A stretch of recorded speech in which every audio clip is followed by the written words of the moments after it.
tere! Selles videos annan lühikese ülevaate Tallinna Raekoja platsist. Vaatlen selle kujunemist ajalooliselt, selle rolli tänapäeval ning ka võimalikke arenguid tulevikus. Raekoja platsil on pikk ja põnev ajalugu. Juba keskajal 13. kuni 14. sajandil oli see Tallinna tähtsaim avalik ruum. Siin toimusid turud, laadad ja rahvakogunemised.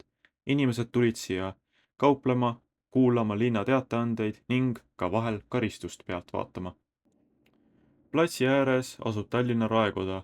See on ainus säilinud gootistiilis raekoda Põhja-Euroopas. See valmis 1404. aastal ja oli linnavalitsuse asukoht ning linna haldus- ja esinduskeskus. Platsi ümbritsevad kaupmeeste majad ja mitmed erinevad giidihooned. Arhitektuur peegeldas linna jõukust ning tihedaid sidemeid Euroopa kaubanduse võrgustikuga, eelkõige Hansaliiduga, mis andis linnale rahvusvahelise hingamise. Tänapäeval on Raekoja plats tuntud kui vanalinna üks olulisemaid kultuuri- ja turismirikkamaid kohti. Siin toimuvad tuntud sündmused nagu jõuluturg, Tallinna päev, kontserdid ja festivalid. Suvekuudel on plats täis terrasse ja elu, talvel aga valgustust ja meeleolu, mis meelitavad igal aastal kohale kümneid tuhandeid külastajaid. Vaatamata suurele turismi hulgale on plats ka kohalike jaoks oluline.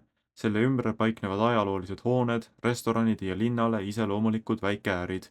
Arhitektuuriline miljöö on hästi säilitatud ning on oluline osa Tallinna vanalinna kui UNESCO maailmapärandi väärtustest. Mis saab Raekoja platsist tulevikus? Tulevikus võivad Raekoja platsi arengusuunad olla seotud mitme teguriga, sealhulgas turismi haldamine, linna digitaliseerimine ning kultuuri säilitamine.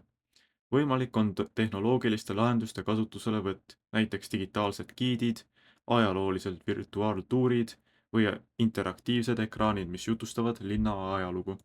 Samas räägitakse ka vajadusest piirata massiturismi ja säilitada Raekoja platsi ajalooline väärtus. Võib-olla muutub plats rohelisemaks, näiteks on viimastel aastatel rajatud suveks Raekoja platsile ajutine linnapark, kus kasutati taimi ja istumiskohti, et luua rohelisem keskkond.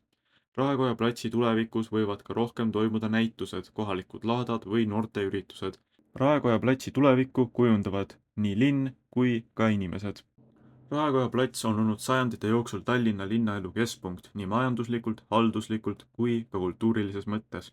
Ajalooline arhitektuur, linnaruumi funktsioon ja kogukondlik tähendus on kujundanud selle eriliseks paigaks, mis ühendab linna, minevikku, tulevikku ja olevikku.